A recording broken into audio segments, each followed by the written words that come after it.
Right, welcome back to the Planky and Grovesy pod. This week we've got another guest, so it's not just me and you anymore. We've got loads of guests lined up, but this one I'm really excited on. He's part of, because his face won't be on screen yet. He's part of my team that won the Goals for Gosh tournament at Ballers. Solids all over the pitch. If I asked him to play at the back in midfield, he did a job. When he shot it, he hit the dome, but it doesn't really matter.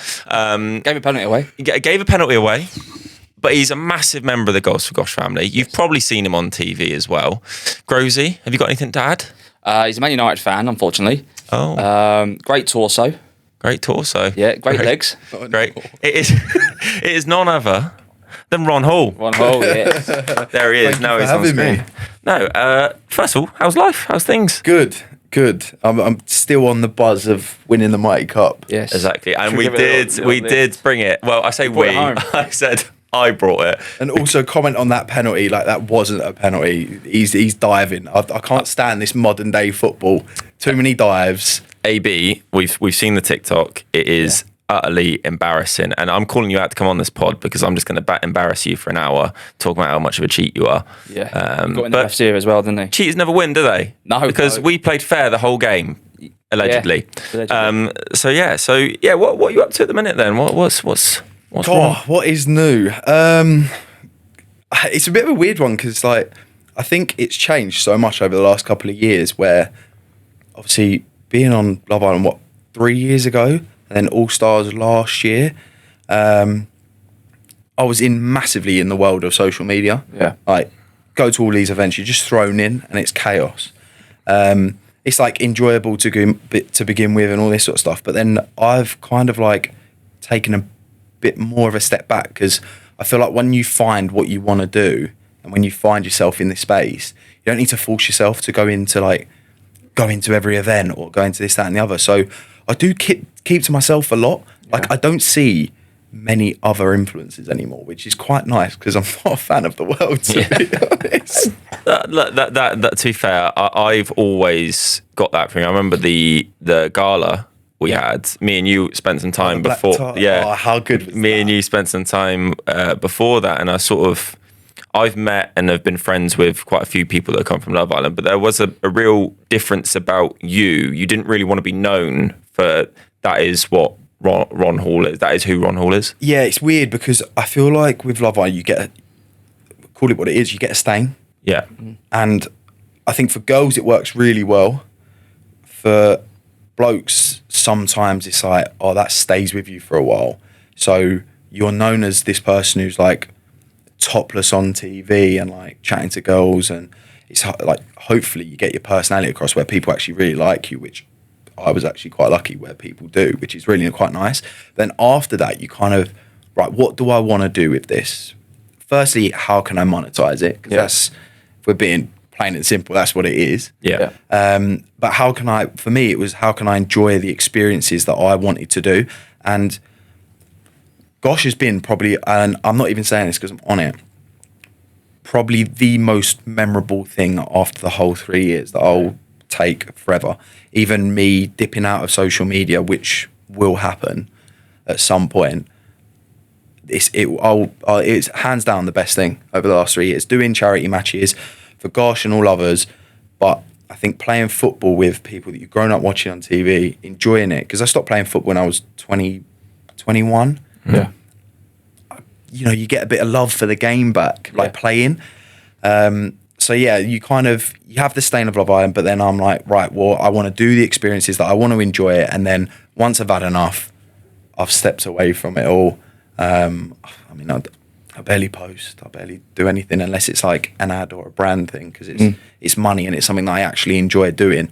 But if I don't enjoy it, I don't do it now. I don't force myself. That's fair. That's fair enough. What does like a day in a life look like for Ron Hall? Like, what do you do like day to day? Do you know what it is? So I have this massive. If you're a content creator, you should be working so hard all the time creating content. Whatever your niche is, or whether you're doing this, that, and the other, you should be constantly filming things, collabing with other people, going to certain places, and being really confident with just posting, getting the camera. I am the opposite of that. I can't stand it. And I'm also not very good at it. So for me, my days are where I don't do that, I've got to find other things to do. So whether that going to the gym or at the moment, my one push is I want to step back into the world of finance. Yeah. I miss it. It was rewarding, and financially it's very rewarding. Yeah. So last year I did a few talks with a few like schools, headmasters to try and actually educate young kids on financial literacy. Yeah. And then now I haven't actually told anyone, but the last probably 2 months I've started to create an ebook on financial literacy for all different age ranges. So from like starting from, from 16 years old, when people should get a bit of an understanding, what should be taught in schools as a core subject for me. That's massive, by the way, because I've got a real issue with schools at the minute, especially with seeing younger people I've coached go through them, and I don't think they get taught the right things. What you just said there, and I've always said that, especially for the last couple of years, I was never prepared for how to pay taxes, what I'm doing with my money, how to spend money, what I've got to do at all. So I think that's so important to start that at a young age, because you get taught things at school that you really, to be honest, like right now, obviously you've got a child that goes to school, some of the stuff is just like, why? You don't need to. Core subjects, you've got maths, English, science. Yeah. I think financial literacy should be a core. Yeah. I think it's more important, unless you're going into that field. Like, you get taught biology, chemistry, and things like this. Chemistry is probably the least I use in my life, right? It's more general knowledge for me because I haven't stepped into a world where I need it. Financial literacy, every single person is the same way they need to do basic maths and English. Yeah, so true. Yeah. It is the foundation of living. I don't understand why they don't put it in, don't force it. And there's a conspiracy behind it where like it's almost, do the government want you to be financially literate because then they can tax you more and all that sort of things? Yeah. I don't really believe in conspiracies and things like that, but why is it not taught? So I think for me, it was creating, I don't know when it's going to be done because I'm a bit of a perfectionist with it, and I think it needs to be spot on when you're talking about finance because so many people will try and pull it apart because people do finances very differently. But all the way from early age, learning about credit cards, mortgages, things like this, all the way through to what I used to do as a job as a financial advisor in wealth management, talking about pensions, which everyone forgets about, basic ISAs. The way the economy is now, it's more important than ever. Yeah, so totally just to agree. give a little bit of information, only like basic level, and then for people that actually want to progress with it and want to do stuff, then a little bit more advanced stuff as well. You get to a point where if you're successful enough to get into a certain bracket, or if you even setting up a business, like even a just small side hustle, being somewhat self-employed and having to do like a self-assessment, and it is boring, but if you can just clue yourself up a little bit more than the next person with compound and things like, you are so far ahead of the game. Yeah. And you will thank yourself because we don't have, like our probably parents, grandparents, they were buying houses for what, like 50 grand? Yeah. Right, you ain't getting, you can't get a car parking space for 50 grand. Yeah. Like, if you can help yourself and start as early as possible, even just little bits, like people are so easy to spend £8 on a coffee these days from Starbucks. People don't realise if you just save that £8 and just have an espresso pod at home, put that away, the amount you get at the end of the year, 2 years, obviously it's a bit scary when you start talking about actually investing, what do you invest in? It is a confusing place, but God, people are honestly, I fear for the younger generation moving into the next 10 years because they are clueless. Yeah. They're going to be in such trouble. It's and scary. it's the people that've got to clue themselves up. Like when I eventually have kids, setting them up something as early as possible for when they are 18 or when they're 21 and they want to move out at an age, because most people move out probably about 30 years old now. If you have something to just give them, they're miles ahead. The thing is as well, like my daughter, she's 9 and it's teaching her the concept of money. So she's got like one of the little kids cards, Go Henry cards. She's got a Go Bunty card. Yeah. But she's understanding the concept of money. She's 9 years old. I mean, we probably taught that into her when she probably at 7. So it's also, you need the parents to also teach the kids. Well, these days, God, like back when I was a kid, you sat at a dinner table, you didn't have iPads, you didn't have this, and you had to listen and have conversation. And Dad used to go, be seen, like, and not heard. Like, if you started piping up, you'd get a little clip round the ear. Can't do that these days. But now they've got iPads and everything else. Yeah. They don't realise that iPads are what, like, I don't know, 600, 700 quid now? Yeah. And that's, like, readily available to most kids, or at least it's a priority for a lot of parents to get something like that to put them aside and keep them happy. Like, we had a Game Boy. No, exactly. Yeah. Game Boy Advance or Game Boy Color. I don't even know how much they were. Sega Mega Drive. Nintendo 64. Nintendo 64. GameCube. Go back, Amiga. That's my brother's sort of era. Before my time. So that's one of your passions, one of your hobbies. Your other passion, and I see this regularly on your Instagram, is Man United. So what's going on with Man United at the minute? I mean, it's good at the minute. Though, you're in a good place. Obviously, you didn't get the 5 wins in a row, so Mr. United Strand can't get his hair cut. First of all, what's your opinion on that? Because I see this from two different ways. One, his views at the minute are unbelievable, but he is getting battered. Even Wayne Rooney said he'd throw him to the other side of the country, and it's like, well, what are we like? Well, it's welcome to social media. Yeah.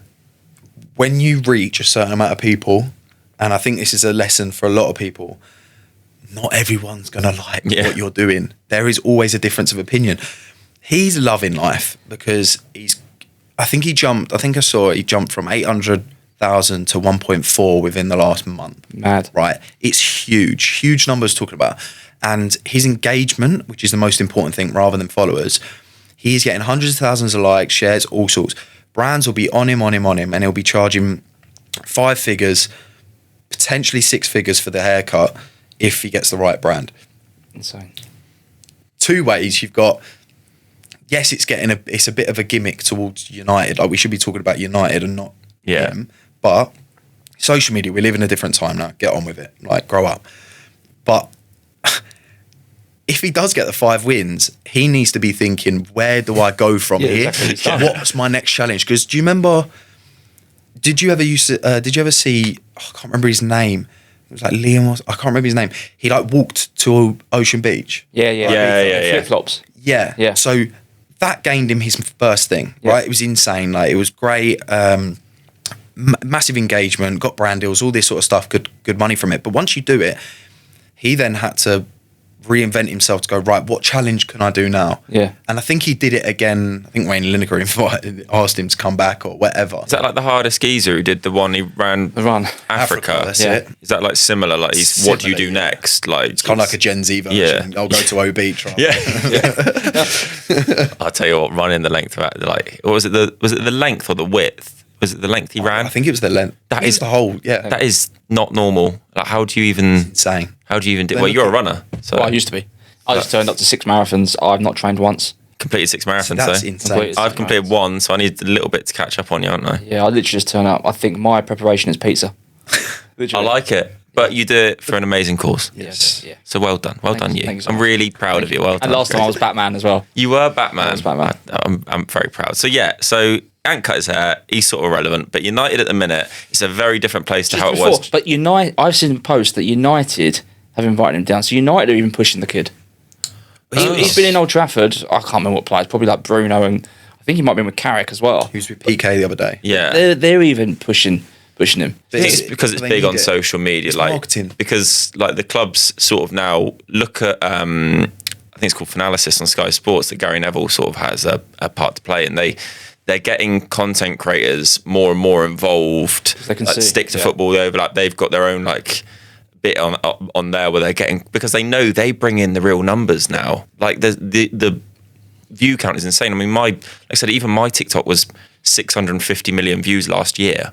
So like, if I spoke about a football club instead of doing my mic'd up series, then I'm going to be, if I spoke about Saints, as much as it would be different. You'd lose followers. Yeah, I lose followers. I don't want to talk about Saints. We can later on, because we're doing all right at the minute. I'm beating in 5, just like United, 4 wins and a draw. So we're in a good place. But yeah, United, very different to how it was just for Christmas. It's hard because it's like, it's a love-hate. Love them to pieces, but my God, they play with your emotions. And I'm of the opinion I can't stand football these days because we chop and change managers. We give them 14 months, next one, 14 months, next one. It is what it is. Right, I'm fed up of it and it's so jarring. But seeing Carrick come in, and I know we say this every time a manager comes in, but I think the way we're playing football, forget results, even though we've had really good results, the way we're playing football, I've got the love watching us back. I don't hate watching us back, like watching us play anymore. I feel like we play much better football, United football, where it's counter-attacking. All right, it's still not back to, where we used to be, but we're past that now. We can't live too much in the past. I can, for like argument's sake, with mates, but counter-attacking football, exciting, and just end-to-end stuff, and I love that. It makes me want to watch the game, and I think most people can agree right now we're the best games to watch. You're playing to the final whistle. You're playing Fergie time. But that's Fergie said it in an interview years ago. He said when you're 1-0 down away, which we was against West Ham, he went, why on earth wouldn't you just chuck everyone up there and go for it? Because you've lost the game anyways. Whether you lose 2-0, who cares? Get everyone in there, and he used to say the feeling of getting that goal in the change room, it was momentum, and that's what it felt like at West Ham. I felt like, I know we were celebrating, and it was like almost like a big game, but the fact that we didn't lose, and it would have sort of knocked the players' confidence seems a bit pathetic, but it would have knocked us the momentum to be like, we just lost against West Ham, for God's sake, we're in relegation. But to be fair, West Ham are in a good bit of form at the minute as well. It is weird. Football changes so quick. I feel that from a Southampton fan point of view as well. But like, you two played against each other, Spurs, United. Yeah. Romero just killed the game. You are, whereas they've turned a corner. Bad. We've been so bad. The corner you've turned has just chucked you off a cliff. Yeah, like I've always said, I'm not a hardcore Spurs fan. I only just married into it, but they've been my team for 10 years, 10 plus years. I've always said this, it's the managers that come in I feel sorry for. Yeah. You look at Poch, you look at Conte, Mourinho, even Nuno to a point when he went to Forest, they've all done successful jobs where they went after Spurs. So it can't be the manager. It can't. I don't even know what it is. What the answer is. But Ange, do you see this? It was incredible yesterday. To be fair. And obviously he's on it next week. He did like half an hour on it yesterday. He's on the full episode, and he's just said like he pretty much said himself. Spurs aren't a big club. No, but he called it. It's like, when was the last time they had a marquee signing? And I was thinking, because then people think, but you've had the Kanes, you've had the Sons, you've had the Bales. Bale was a kid when he joined Spurs. Yeah, from us. Kane came through up the academy. And Son wasn't a marquee signing. And Son wasn't a marquee signing. So I couldn't tell you, really. It would probably be like they say Gaza.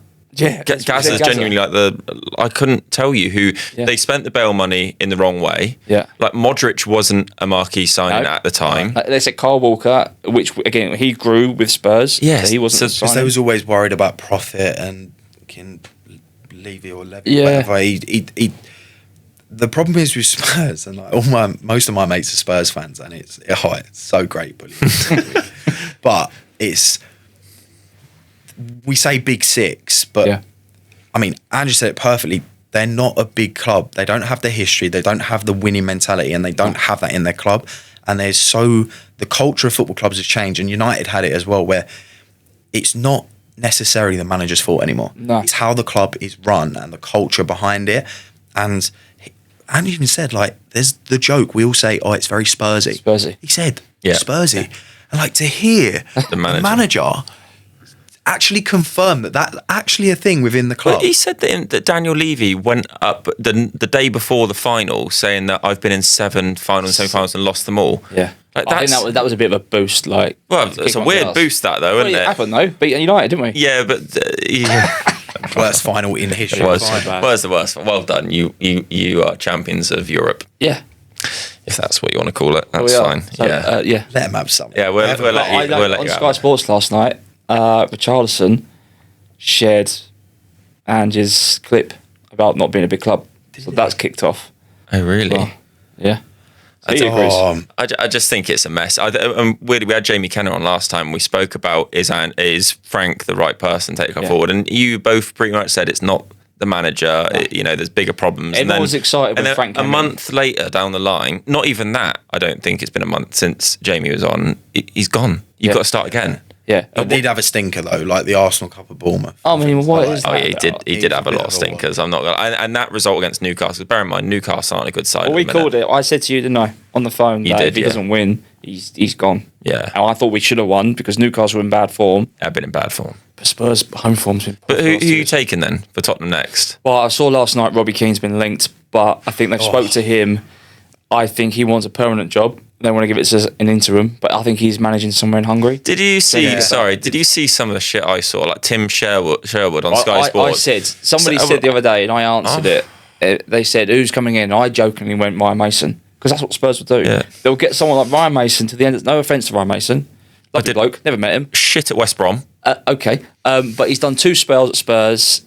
It'll go to the end of the season, and then they'll start again. But I think it'll be Poch after the World Cup. Because you can't do it. You'll have to get an interim because if they do want Poch at the minute has got the best job in the world. Yeah. He is about to manage a USA team at an American World Cup. So there's no way it's going to happen now. No, be after the World Cup. There's the only... It'd be great to have him back. But again, does that not sum up like how clubs think? Where you going, you sacked him. Yeah. Because you thought he wasn't good enough and now you want him back and he's the best out there at the minute. Yeah. Well, who is the best out there's free right now? Xabi Alonso? That's the only... Who else is free? That's what I mean. But like, who can you get that's free and available and wants to take on a club like Spurs, which at the minute, is a sinking ship? The thing is, from a manager's point of view, I'd be going, right, well, if we're doing this, you're not sacking me within 3 years. No. I need a process. Yeah. Yeah. How much control they have over all this, like financials and things like that, whatever. It's not like the Fergie days where they run the club. Yeah. But you need to go, I'm telling you, this is a project for minimum 3 years. And regardless of results, whatever it is, obviously, unless it's absolutely abysmal, but you need to be given time. And that's how I feel about a lot of managers. But they don't really care because at the end of the day, they get sacked. You need pay 10 mil and then they. Yeah, but arguably, a lot of managers now need about 3 or 4 transfer windows. Yeah. You do need, because like Amorim tried it, he'd get rid of Deadwood, but you can't just get rid of Deadwood. No, you can't. It doesn't. You can't just go. All right, it's not like FIFA or Football Manager where you go, I'm selling all my players in January. Chemistry 100. Yeah. Like it doesn't work like that. You have to slowly filter out. Which, to be fair to Amorim, if there's a few positives, he did great players. He got rid of the players that we needed to get rid of, like Garnachos. Yeah, he got rid of, and it's great. Brought some great signings in, brilliant. I think he was just a little bit stubborn on his place. Talking of those signings, I think finally United have done what they should have been doing for years: is signing in-form Premier League players that Mbeumo, Cunha. I mean, Cunha was unbelievable for Wolves. Single-handedly probably kept them up. Obviously, I know that because I was down there with them with Saints. So, like, Mbeumo, unbelievable player. Like, but this is what Ange said on the pod yesterday: is he was looking at Mbeumo, he was looking at Mark Gahey. But Spurs, they were like, well, no, we'll sign 3 youngsters and Dom Solanke. And it's nothing against Dom Solanke. He's not going to score you 20 goals a season. But they diver. A few years ago, it was Grealish. Well, Eze. Yeah. Look at Eze now. Eze's been, I mean, I watched the Arsenal game last night. They drew to Brentford. I don't know when this goes up, but they drew to Brentford 1-1. He got subbed at half time. It's like He was poor. But something's happened there, though. He's been that bad. But the only thing he's done is he turned you down, went to Arsenal, and scored a hat-trick against you. Right. So that is the biggest kick in the teeth. But you watched... No, actually... I do think there's a bigger issue, though, where I think money comes into play where, like, let's be honest, right? If you're any player, regardless of what team you support, right, and you've got United on your case and they'll offer you 150, 200 grand a week, or Spurs come in and they'll offer you 250, 300. Yeah. Most players are probably going to go United. Yeah. And let's be honest, Spurs they're not going to outbid or pay you more salary than the likes of United. We're famous for overpaying in salaries. You'll always have the Man United pool. You'll always have that. Of course you will. I arguably think you'll still have it over Chelsea. In my opinion, it's going to be really close. I know Arsenal are doing well now, but I still think if you offered me Old Trafford or the Emirates with the Arsenal fans, I'm going to Man United. Yeah. In my opinion, because I mean I couldn't play for Arteta, but like, do you know what I mean? So I still think there's that Man United pool, and on that, because I think Man United are one of the biggest teams in the world still. I saw a picture the other day, and I'll flash it up. It was the Mount Rushmore of football clubs. Oh, I think so the 4 biggest clubs in the world, obviously we know what Mount Rushmore is. What I want to ask you both is who would be on your Mount Rushmore? I know my top 3 easy. Clubs. Yeah. And I don't even think anyone could be able to. Southampton are on there. Yeah. I don't think anyone can disagree. And it pains me to say, because I want to be biased, but I'm not going to be that. I'm not going to be that guy. The biggest club in the world is Real Madrid. Correct. I'll go with it. I'm on board with that. And then the second biggest club is Barcelona. Yeah, I was going to go Man United over Barcelona. This is the thing. I think it's the English bias in me that wants to say Man United, but realistically, when you look at trophies won, global scale as well, I do think like even financials, Barcelona are second. Like Forbes released actually a list of all the revenues and things like that. So if you want to take everything into consideration, I think Barcelona is 2, Man United 3rd. Yeah.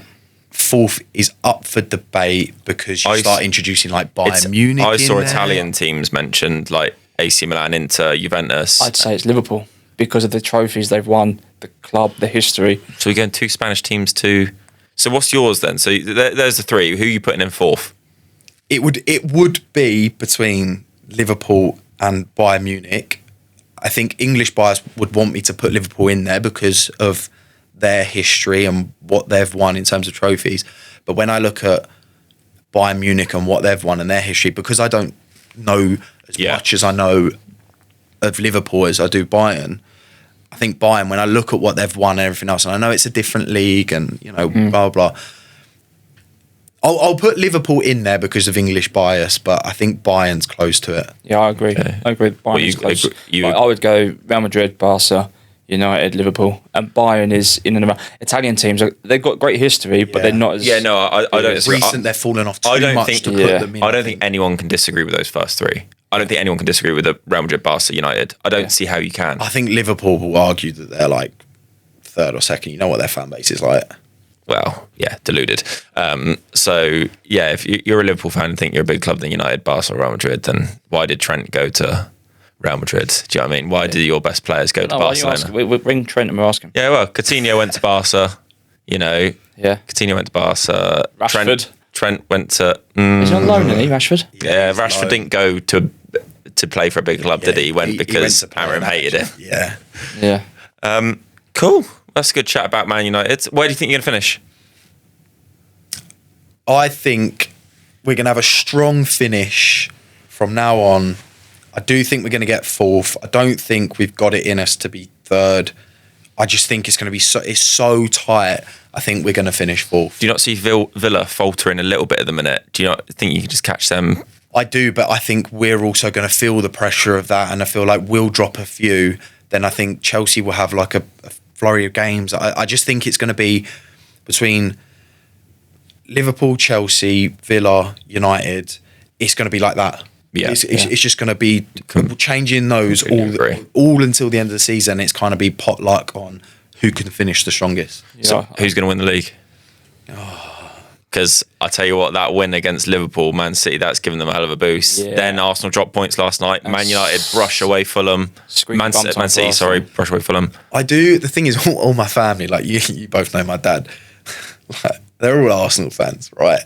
And that makes me hate them. I like seeing him suffer. Yeah. I like seeing him suffer. Yeah. And they have no bottle. Like, it frustrates me how their fan base is insufferable at the minute, and they admit it as well. Yeah. Right. There's been an article, I think The Athletic posted about how insufferable they are. Yeah. For me, obviously, if I can avoid City and Liverpool winning anything, great. I'll have it. But I've also got friends that are... The bad thing about being, I guess, a London-based United fan is I have to deal with... My side is my mates are all Arsenal Spurs. Yeah. I don't have to deal with I deal with the odd Liverpool, but like, I don't have any Man City fans in my group. Yeah. And I don't really care. Like Man City, I don't want them winning anything, but my attitude the last 10 years has kind of been, it's kind of inevitable. It's also they are going to win. They are slightly they're slightly irrelevant. I don't really hate Man City because I just find them a little bit like, they win it. They're kind of you can't hate them because it's just a bit irrelevant. And I'm not just saying it from the Spurs perspective, but I just don't want Arsenal to win it. And if he doesn't win it, he's sacked. Yeah, how many more chances? They won't. I know they won't. Will they? They won't, because they'll go, oh, it's a project. This is. If I speak to my dad, or if I speak to any of the others, they're like, no, this is the best we've played. It's a progress and all this sort of stuff. I'm like, but look at the difference between, and there's pros and cons to it. I look at United and go, right, we're chopping and changing managers every 14 months if he doesn't win anything, right? We have won cups, and I think we won 2 in the last 5 years. You won the FA Cup against City, yeah, and you won the Europa League. And who was that before? It wasn't last year. But you've still won trophies in the period they haven't won trophies, and they've been in their most successful, one of their most successful periods for a long time. Exactly. And I think if it was United, Arteta would have been gone. Yeah. But the fact that they're challenging, it's almost like, well, is this what we used to see with Arsene Wenger's final years, where, they was always up there. Yeah. But what are you winning? If you're going to be a team that you're going to win stuff, but if they sack Arteta, who are you going to get? It's that constant conversation of, who are you going to get? Yeah, true. There's no one out there that's going to be able to come in and go, right, we can win. I just think I've got a weird feeling, and I'm quite excited to see City just take it away from them and just see the Arsenal fans capitulate. I like Pep. I just think it'd be so funny to see all that how insufferable they've been for so long, just to see them, because they've still got to go to the Etihad. There's only 4 points in it now. Drawing away at Brentford's. I don't know why I'm going to say this, but they got Spurs next weekend. And you know that something's going to happen there. Nah, sorry, the Spurs are so bad. You are bad. But what I would say at the minute, Ryan Mason we trust, and he's not even in the hot seat. At the minute, I'd say this is possibly the worst time to play Tottenham. Yeah, because Frank's gone, so all the fans, everyone gets excited. It's almost like whoever comes in, it's like, it's the first game, it's excitement. The players, I don't know what it is, but it's the same when we get a new manager. They suddenly start playing well for a couple of games. It's annoying, they get excited. It's like, hold on a second, is this actually the players' attitude? Like, are you the problem here? Yeah. Is it a culture thing where you are just like, are you on a wind up? Do you just get so comfortable? It is annoying. But then after it will fall off. But I actually just, with all your injuries as well, I just don't think you have the quality in your side compared to. I think Arsenal are just too strong depth wise, and I just think, yes, they play awful football and score awful goals, but they're solid. No. They'll get it done. So staying on the topic of football, we're going to talk about goals for Gosh for a little bit. Nice. So I'll let you take the lead on this one. Oh. Can you remember what event Ron first came to? This is a quiz, isn't it? Yeah, a little quiz for you. Is this, if I get it right? I don't know the answer. It's 3 years. 3 years. So you was on Love Island 2023? Yeah, 3 years, yeah. Yes, he was, yeah. So it would have been 2024, I think. No, it would have been that year, because I did the winter, which is January to like February, March. So it would have been in like the May, June or July. I think it was the second Palace one, wasn't it? It was definitely at Palace. Yeah, it was at Palace. Yeah. It was unreal. Can't remember what year. But yeah, you've played in 3 or 4 events now. Yeah. Two at the Ballers place. Yeah. 1 at Selhurst. 2 at Selhurst. 2 at Selhurst. He's played 2 at Selhurst. I missed the first one because I was in Vegas. Yeah, you did. Yeah. Yeah, maybe then. But, it might be 1 or 2, and then one down at Eastbourne. Yeah. Wimbledon. Yeah, so you're all part of the furniture. And the black tie event. I've actually played in quite a few. Yeah. Appearance holder, he's got to be up there at the minute. Yeah, it's you and no, there's got to be some. Leanne's done pretty much every single event. Leanne. She's honestly one of the best out of meeting everyone a part of Gosh and like playing with. She's one of my favourites. Honestly, do you know what's funny about that? Is Liam brought this up to me the other day. He said, and I don't think he'll mind me saying, he went in with a preconceived idea of what he's heard about Leanne and what he sees on social media. Yeah. And he rang me the other day when I said I was on the phone to him, and he said he couldn't have been more wrong. Like, genuinely couldn't have been more wrong. Like, he went there and took her for face value, and she was like showing interest in him. She's the best human being. She's got so much time. But you look at it and it's like, it is such, that's the idea you have in your head. You see these people on social media because, and I think a lot of the time, genuinely, this is what it is. It's a woman talking about football. I think that is what people still struggle with a little bit. Who's got an opinion? Yeah. Because it's not a Kelly Logan. It's not like a Laura Woods who are just talking about football. Leanne has opinions. Football. She's not afraid to say what she. And I think that's where people struggle with it. Yeah, because we live in a world now where if you have an opinion on something, oh my God, you get scrutinised for it.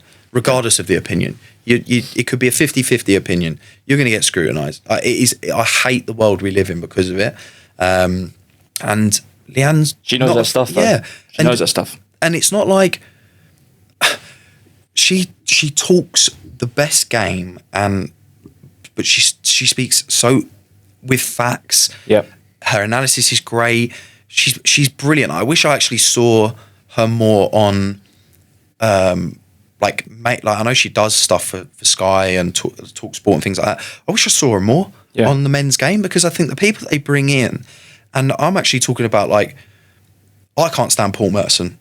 No, can't stand him. Yeah, I have this argument with that. We better cancel him. He's our next guest. God, the stuff that he comes out with, Daniel Sturridge. I think there is certain male pundits, people come in for little takes or whatever, I can't stand. And obviously, yes, they've lived in a world of football and blah, blah, blah. But I think it's how you present yourself, how you articulate yourself. And I think Leanne is brilliant at it. She spends so much time with all the prep work. I was about to say that. I remember her. See the work she does. Put on her Instagram story like notes before, and it's like, I can't even read that. There's so much writing on there, like in depth of each team. I know she does a lot of work out in America with the NWSL. What do they call it? The American, like the women's version, MLS.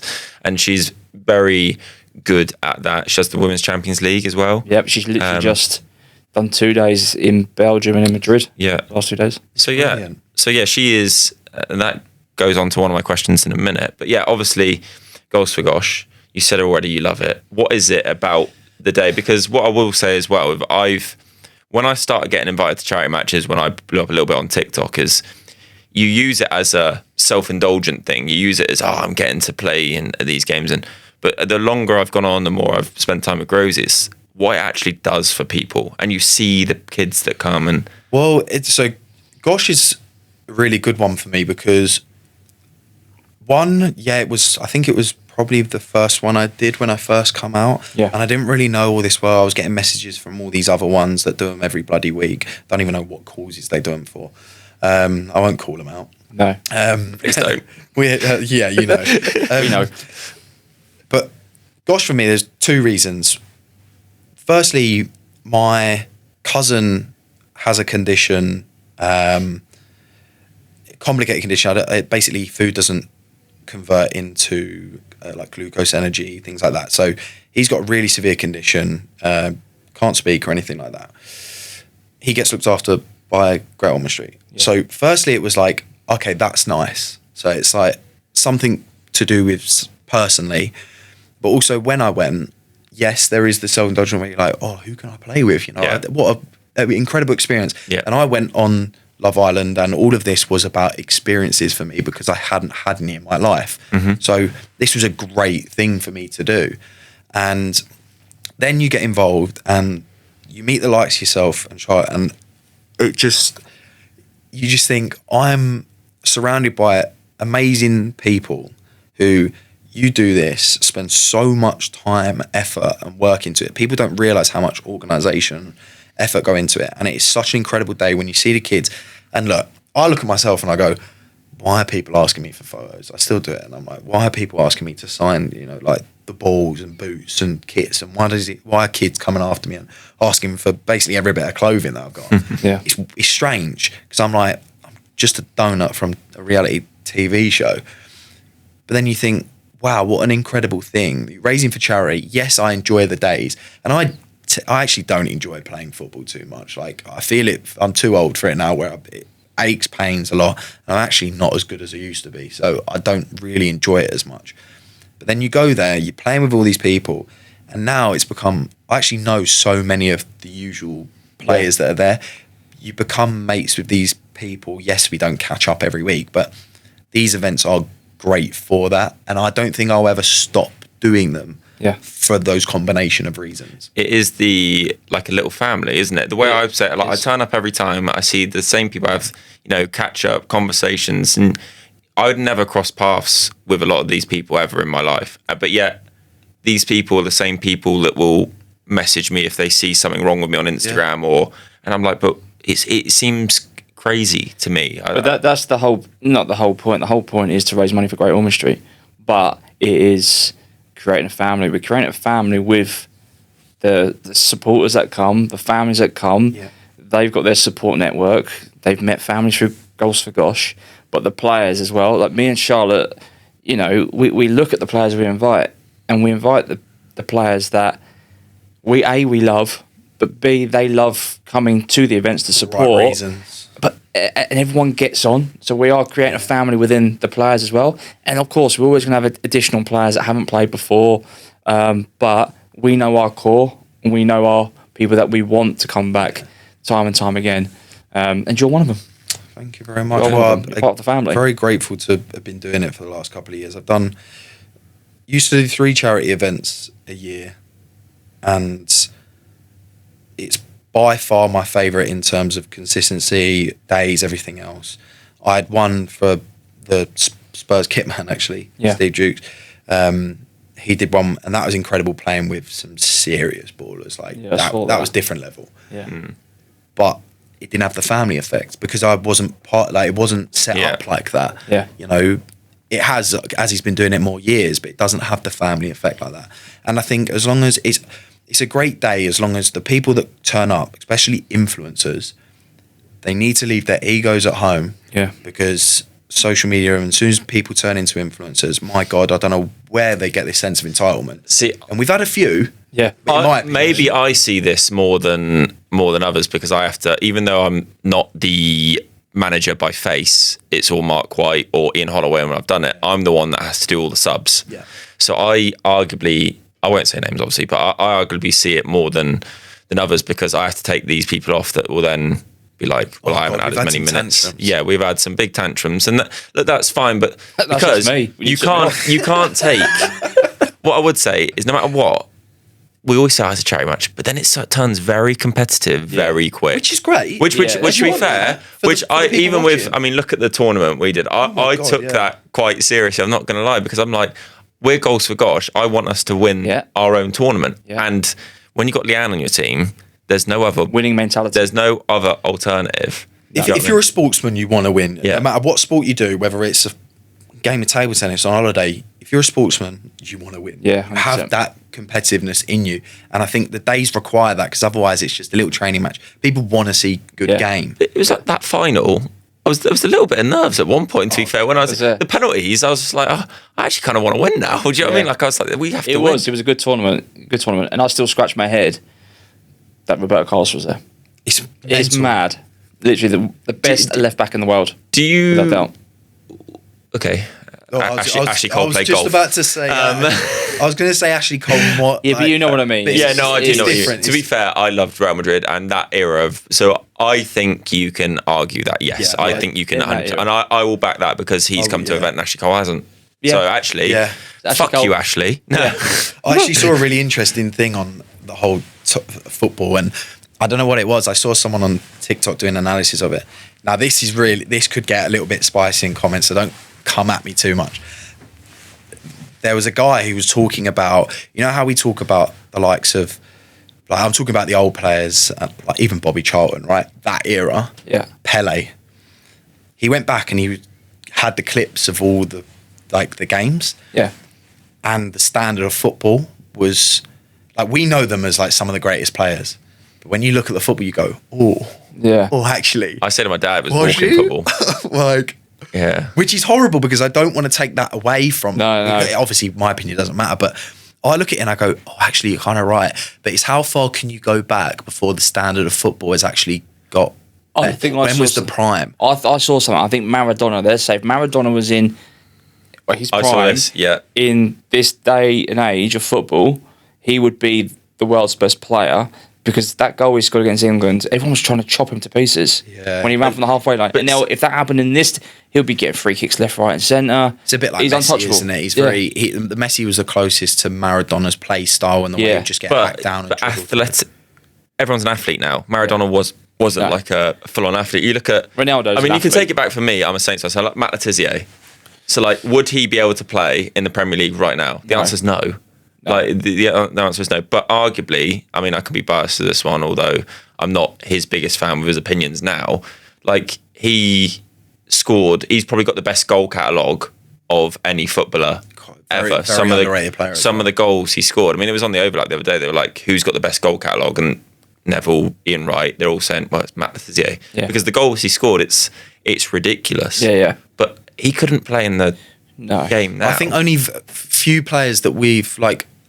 I think the best era of football was early 2000s, and that's not just me saying it because a United fan. That was our prime. But like, I think as talent and footballing ability, the players there was special, and I don't think we've really come close to it. Even proper rivalries and like, do you know what I mean? Just everything. The Arsenal United rivalry. In my opinion, there's no derbies in the Premier League anymore. Like the derbies, think United Liverpool still, but not like it doesn't, because you play each other sometimes 3 or 4 times a season. For me, I watch like. I can't wait to like West Ham play Millwall or Saints Pompey or like a proper Football's like changed. Championships are. I mean, I can say it because I love the Championship, but like it is so different. The Premier League has gone that way, and it feels like the other football has stayed a little bit, and you still get that the derbies, you still get the horribleness and the individual quality more in the lower leagues because the Premier League is so tactically, it is like robotic. It's because they're also like, so many of them are all friends. Like, do you remember like the interviews where Lampard, Gerrard, Scholes, like they all used to talk, like Rooney, they used to go, "No, we didn't used to talk or like each other back at England." They say Southgate changed that though, because like even like Harry Kane and Saka were like, they walked into the training camp with each other. I've seen like Arsenal and Tottenham mates, and I'm like, back in the, can you imagine like Gary Neville doing that with Gerrard back in the day? Gerrard would have just turned around and gone, "God, me, you fucking." Do you know what I mean? I do miss that, but obviously we've had it for so long now. You kind of have to just get on with it. It's a business these days. Football. Yeah, business. It is. I've lost interest with football. There's so much money in it. VAR's ruined a lot, and I look at some of the players like Rio. I follow on like Instagram and things like that. I love Rio to pieces, and I look at certain players that I used to grow up watching. I used to go, you could still play in this and you'd be the best. Yeah. Like because you can adapt to that game, athletically, everything. And then there's some players where you think, you know what, you probably wouldn't be as good in today's game, which is a shame. Gerrard said it as well. I think he said if Scholes would be the best player to play the current game. The way how important CDMs are, like now, like that holding midfielder to be able to spray the ball thing, like, oh my God, it'd be insane. Scholes was unbelievable. Like, and to be fair, even the goals he scores, because he wasn't just a holding midfielder. Like, watch some of the goals he scored. Ridiculous player, like ridiculous. He was my favourite player. That's why when I was a kid, I used to wear 18. Was it? Yeah, good number. So, we spoke about Man United. Goals for Gosh. We're going to change sport slightly because I know one of your other hobbies is golf. Oh, that's probably my favourite hobby now. So, what is it about golf? Because my nephews... I'll just go to sleep for this. My nephews are obsessed with golf. They play regularly. The 15-year-old Henry is ridiculous. Like the way he plays, the way he strikes the ball, sounds different to how I hit it. Yeah. Usually mine has a lot of grass following it. But like, what is it about golf? When did you get into it? God. So when I was a kid, so before my football accident where I lost my eye, all I played was football. Then I did my eye, obviously had a load of operations, still was obsessed with football, but Mum, I used to wear she used to force me to wear, like the Edgar Davids glasses. Mm-hmm. Basically, I not fell out of love with it, but it was almost like, okay, I need a safer sport just to try or whatever, especially like during the winter or whatever. My dad took me for a few lessons at Abridge golf and used to play in the pissing down rain, and I hated the sport. Played for a couple of years as a kid. Can't remember whether I was any good. I don't think I was any good at all, but I learnt the fundamentals, and I feel that's really important, especially at a young age, especially in golf. Yeah. Stopped playing. Then COVID hit. My mate Jake, he'd been playing for 15 years with his dad. It was the only sport you could play because it was outside. He went, right, come down, bring the old clubs, all this sort of stuff. Went, got obsessed with it. And I come down from 21 handicap down to 11 within a couple of months. Because I had the fundamentals, I think, as a kid. And I think with golf, I think it's the hardest sport in the world. I don't even think it's definitely the most frustrating. I don't even think it's close. I think the only one that you could maybe compare to, but I don't know too much, is F1. I think the difference between a professional golfer and a tour golfer is massive. It's so hard to explain how big that gap is. So I think for me, because I stopped playing football and because I couldn't be competitive anymore at a decent level, because your body just doesn't have it or you just lose it, I needed another sport. And I think because I've got good coordination, even having one eye, to be able to do it, I was like kind of impressed myself. Golf is a good sport for that. It's good for social, 4 hours, especially as I got older, you can drink. It's a lot more social. But there is something about it where it is the most frustrating game in the world. And you could play like an absolute idiot one day, but you hit one shot and you think, I've just hit a tour level shot. And it brings you back to playing and you get obsessed with it because there is constant progression. And if you're someone like me, where when you do something, you want to see progression. I can't just be the same standard at something. I think that's why I got bored of playing football, because I couldn't get any better. Yeah. And I think you top out, and that's when you realise, you're not going to go anywhere with it. So play for the love of the game. Whereas with this, you can constantly improve. Even the best golfers in the world are constantly changing little bits. I mean, I watch a lot of golf on YouTube, a lot. The Good Goods, Golf Life, Big Wedge. Massive part of social. Do you know what I mean? Like, golf now on YouTube is arguably blowing up still. It's been blowing up for probably about 2 years now. But even like Jimmy Bullard, for example, I just watched, it was the Icon series they played. Yeah. Like, even he's like for me, he's an outstanding golfer. Like, very good golfer. But he's constantly changing his clubs or changing little bits. And I'm like, so even the best are changing constantly. You can always improve with golf, though, Jimmy right? Bullard's a brilliant golfer. He's a scratch golfer. And I think, I don't know what the percentage, like 5% or 1% or whatever are scratch golfers, right? I'm 3.4 at the minute. That's a good golfer. Yeah, that is a good golfer. But when you look at a scratch golfer, then you start looking into like +1 and 2. Yeah. And you look at people who have grown up playing the sport and they're in academies, play for England, all this sort of stuff, +3s, +4s. You think, wow, you are some different type of golfer. And then you think, you won't even make it. You will not make it. Mm-hmm. And the same can be said about football. Like, there are some serious ballers out there that play for academies, things like that. So you go, you probably won't even make it. Yeah. To get to the absolute top is a joke. And I think how difficult, like when you actually think about it, hitting this tiny ball with a tiny metal stick into this tiny hole, it blows my mind. You had the 300 yards to put to like a foot. I think it's so hard. I always found it a bit weird with golf that, it sounded like a really dodgy night out. A tiny ball with a tiny stick. Yeah, like, but for me, tiny stick. Yeah, tiny stick. I don't know. He's not out. You're right. But for me, it's the weirdest sport in the world, because the idea of golf is to play the least amount of golf possible. Yeah, like I've never been into golf, so I'm literally out of this conversation. But no, but like, it is like, you have to. The way you win golf is by playing the least amount of golf. You've got to hit the ball the least. I like mini golf. Do you? You're only good at it? Crazy golf. Maybe we should do that at Planky Grovesy episode. I think we should, to be fair. You tried to set up I did a golf day. Yeah, golf for gosh. Now, considering... That is good. And also, that blow up as well, because the amount of golf... This is the thing. I had no take-up. I know, but this is considering how much golf's blown up on socials, and you've got the particular groups and things like this, especially with ex-pros that get into golf, and they're all play all the time. Even current pros constantly play golf. They're all decent standard because they've got enough time in their hands to do it. I couldn't believe it. Yeah. We didn't. I think wouldn't take it up. Genuinely, I said straight away, what a great idea. I remember when you rang me and told me, that's an amazing idea, because you look at the YouTubers, especially around the area.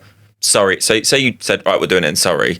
The ex-pros, the YouTubers, you could have like sponsors I don't think involved. that was an issue. I think it was an issue was people joining. So like yourself and Temps and a few others said yes, which is great. That was like the easy wins, but it was sort of the businesses or groups then entering. I think it's a financial thing, because golf's a very expensive sport. People don't realise how expensive golf is. And I think, especially with the way it's kicked off, green fees are so much more expensive. It's hard for a golf course to be able to go, yeah, we'll let you play for a day, because they lose so much money. Sponsors don't want to do it because they're not getting as much promo from it. Also, we're at Selhurst Park with 3,000-4,000 people there watching. You're not going to get that for a golf comp. So the money has to be made within people playing with a pro, or people playing with a celeb or whatever. and you're paying 75 quid, 100 quid, 150 quid a pop, and it's unfortunately the financials start getting involved with things like that, and unless you're an event where you've got a lot of sponsorship and it's filmed and it's a YouTube and you're big on YouTube that you can film it and you can get behind something like that, I can understand the logistics of it's very, very different. Yeah, it was weird. Yeah, it was weird, but I did think when you initially rang me, it was like, that's a great idea, because I just thought, I watched a lot of golf YouTube at the time. I'm like, you did it around that. Sorry, I'm sure loads of people take it out, but you're right. It's the business and the financial side of it. What does Formula One and golf have in common? Go on. Both have drivers. Is this what you got him on the pod? Yeah, literally, it's fucking unbelievable. This is he's a special bloke, real special bloke. So, moving on, we're going to go back to what we spoke about previously, but arguably, whether you want to be known for this or not, you came to our show, on TV, Love Island. Yeah, with the pink trunks, salmon trunks. This is salmon trunks. I did a little bit of a Google research. I think I know a fair bit. I looked good back then.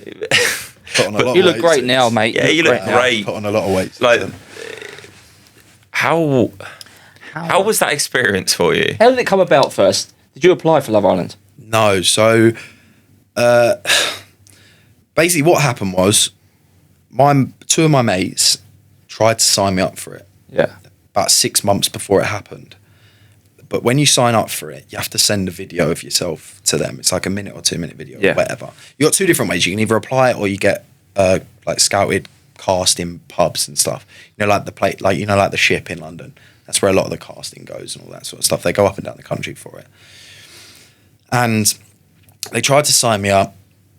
Obviously, I wasn't going to do it. I was in a really good job. I loved it. And I was thinking about career and money and things like that. And then I got a call 4 or 5 months later, basically saying, seen your Instagram, which is weird because I only had 6 posts on there. I wasn't on socials at all. And I think you started an application. I was like, my mates were doing it, blah, blah, blah. And they were like, well, do you fancy going through the process? And it was a joke. I went to my mates and I was like, hey, mate, you won't believe the call I just had.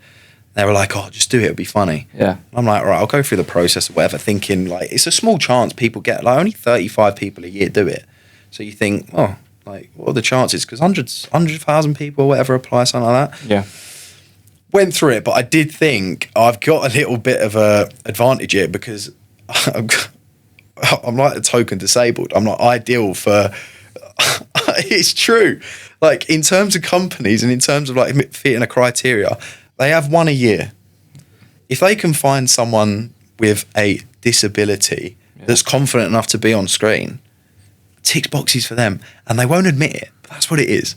That is actually what it is. Why are you laughing? No, because I'm not laughing. It's true. You never expect someone to say that about themselves. You know what I mean? But it's I take not pride in it, but I'm comfortable enough to talk about it. Where, let's be honest, people that is a thought process for them. Yeah.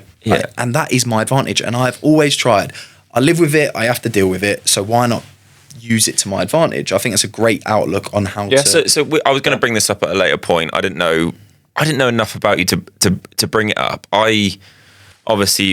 Love Island, I understood about your eye and stuff like that, but I've never really Googled. When I searched up, it didn't really say the story behind it. No, ITV used it as a story because I was the first person to be announced because they like doing that. Or the first blind person on thingy. And even blinds are reach because, let's be honest, I'm partially blind in one eye. One of my questions on Instagram was from someone who's blind in one eye. And they said, how did yours come about? What's the story behind? So a lot of people ask, are you born with it? Blah, blah, blah, which obviously some people are, but mine was through football. So it was weird. May 31st, I was playing on a pitch outside Bank of England and I was 8 and ball came over, long ball, bounced, and it was just at that height where it was down here. I went down to head it and then their player went up with his foot and basically just clanged me out and knocked me out. And I woke up and I was like, what is going on here? And there was pink dots everywhere. In both, my vision was just pink dots. And I was obsessed with football. I loved playing football. And they took me off and I went, get me back on. There was no way I was ever being a sub. Get me on. I'm on. I could not see 10 foot in front of me. My dad went, "What was wrong with you that second half? Like, you was terrible." And I was like, "Dad, I can't see. Like, honestly, like, I cannot see." Went home and I fell asleep. Thought nothing of it. And then the next day I basically woke up and I just couldn't see at all. So then we went down to hospital, and I'll never forget it. I was in my school uniform, and I was meant to go on a school trip to Carmoon. Oh no, to Duxford. And he was like, "No, we've got to get you into like surgery. You've detached your retina, and we need to repair it." So I went through all that. Then obviously a very long process. Long story short, we think the first consultant or first surgeon kind of messed up, didn't realise how severe it was. They put like a gas in the eye, they repair it. So the way it works is like you've got your eye, you've got your cornea at the front, you've got your retina, which is like tissue at the back, which sun comes in, reflects off the retina, and that's how you see. Yeah. Mine obviously torn, and it's a very common injury in old people, like naturally just tears. Yeah. Don't think he caught how severe it was or whatever. Repaired it, put the gas in, and in the hospital you have to lay, you know, like when you have a massage, you that little headrest. Yeah. So I had to basically, for like a week or whatever, 2 weeks, I'd basically have to be face down. I couldn't move. So my poor dad, bless him.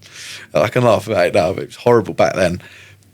If I had to go to the toilet, I had to like curl up like a caterpillar in bed, and then he'd have to put like a cup underneath, and then I'd have to piss. And like, it's terrible because obviously back then I only think of myself. I'm an 8-year-old like having operations. I'm thinking I'm going to die. Yeah, but that must have been so. It's scary. horrible for your parents, I think now. And I look back and I go, it's actually more horrible for my parents to look at your kid in that state, because I have no idea what's going on. Yeah, of course. I had 11 or 12 operations over the course of 2 years. Missed my whole year 6. Lost the sight in the eye because they didn't catch it, and the severity and everything else. And I've got silicone oil in the back of it, a buckle as well to keep it in place. It used to really hurt up until I was about 18 years old. Like someone prodding you in the eye all the time. It used to water, pink, like it was horrible. It was honestly the worst pain imaginable. Like, I couldn't take photos. There was no way I could look at any of these lights. Yeah. Like, it was horrible. I used to wear sunglasses all the time. Then all of a sudden it just disappeared. Like, all the pain. And then ever since I've just been confident with it. Yeah. And try to use it to my advantage, and it's kind of like your unique ability, you know. Some people for social media say, "Oh, it's my superpower." I was going to say, superpower. Yeah, but for me, it's just like something unique. I'll use it because I've got it, and I think that's always the best way to do it, because I had the mentality of there is always someone that's worse. Yeah. You know, you've got people that have lost limbs. You've got so many. This is so minor in the grand scheme of things, so you have to have that mindset. And I've had lots of messages from people. I went to Pride in Manchester a few years ago, and there was a wonderful, wonderful kid who had exactly the same as me and couldn't see in his eye, was getting bullied at school. And I went over to him and he won an award, and I had to say, like, there is advances in technology, there's so many options that you can now take. I said, but one thing, be confident with it and just don't let anything impact you. And it does, like, you know, you do have I think the blessing was that it happened so early on in my life, where you can train your brain and it's growing. I think if it happened now, I'd be so screwed. Yeah. But I think going on TV, bringing back to the talking point, going on TV with it was, I think it's a big ask when you go on with something like that, because you're gonna get some stick. Like, people aren't nice, so you are gonna get some stick for it. You are gonna get grilled for it. And I think because I was liked on the show, like I was runner up, so I was well liked, and I had great reception coming out, which is great. You do get the comments, like people do. They say some stuff. There's too many idiots out there. Oh, it's mental, but you do get a lot of positive, and you can say, right, well, how can I turn this into a positive? And I did some work with RNIB, which is like a charity for the Royal National Institute for Blind. I was ambassador for them for a bit, and it was just turned it into this massive thing. But the whole Love Island thing, like, I didn't really take too much notice. They wanted me to make, they probably won't even want me saying, but I wanted to go in there and just be normal. Yeah. Not to really say anything unless people ask, like, natural. Yeah. I got pulled out by one of the producers and was like, oh, you know, what about if you know, go talk to the girl that I was talking to? Why don't why don't you go and tell her the story, and like, why don't you go like really like get? Really? And I'm like, nah, it's just a bit weird, like going into that saying. But the first time I was on a show, you don't realise how much pressure and like they do push you to do certain things. I was going to ask, do the producers tell you what to do? Ultimately you do have your freedom. Like, you should never let someone control you, but there are very much like they strongly advise for your time in there, and look, people say different things because they have different experiences. And if you're a main character in there where you're getting a lot of screen time and doing a lot of things, you do get asked to do things because they know they need it. Yeah. It's TV at the end of the day, right? Yeah. But yeah, like asking me to have the conversation. So I remember actually getting up to her and being like, "Oh, you've got like really nice eyes," and then like proper having to bait her into saying, "Oh, you got really nice eyes," and then I was like, "Oh," and then talking the story, and you think, "Oh God, what have I just done?" That's a good point. So I got a few questions on Love Island. Have you got anything? I've got some. Yeah. Do you want to go first? Yeah. Is that all right? Because it's it gives me shivers talking about this subject, but I know it's part of. But the thing is, because it's not even that. It's relevant at the minute. It's something that I've watched for a long time. I've had friends. Do you still watch it? Yeah, I do still. Because it's I scout. I'll be honest, I scout for the players for the Goals for Gosh. But like Luca is someone who I've come pretty close with. Molly, who was on Molly Salmon, who was on Lucas. Yeah, I was quite friends with her for a long time. So I've known quite a few people of it, and you as well. But I'd like to see the very weather relevant as well. Like in South Africa, it's like, I don't want to go that time of year because it keeps raining. And off cold. Is it? If a night time, freezing. It keeps raining. I see it on these recent episodes. It's always like. That's why there's a 2-day. Like we do the stuff that you see tonight. We do 2 days ago. Oh, is it? So that's why, just in case they allow that, if something does happen, they can. We never see you, not you personally, but we never see meal times. When you make the breakfast, that's obviously for the show, but for dinner, it's because Shade comes out, so Cabana's come out. Yeah. Security's there, producers are there. We can't talk to the girls. We have to be distracted in talk. We can't talk story. Yeah. So the producers are out, so they can't actually show any of that stuff. And also their argument is, do you really want to watch them eat? Yeah, and also smoking. I'm sure there's smokers in there. You never see you smoke. Yeah, so that anyone who smokes, you have to go out to the front. You have to. I think they put it in like a box. Oh. I didn't, but sometimes you go out there because you want a break. Yeah. But God, some of them, Jesus Christ, they're out there every 5 minutes, and it's stressful in there. So every 5-10 minutes, they're out there, and you have to ask. You have to go, "Oh, can I go for a vape, or can I go for a like?" No, I can't remember whether there was. I think there was one who smoked. I think the rest of them vaped, or like some of them vaped. And do they limit your alcohol? Yeah, it's 1 drink a night. Well, so the first season, it was 1 drink a night. If they wanted something spicy to happen, so like movie night, for example, they gave the girls like 3 drinks, right? And they was on one that night. Yeah. They gave us 1 or 2.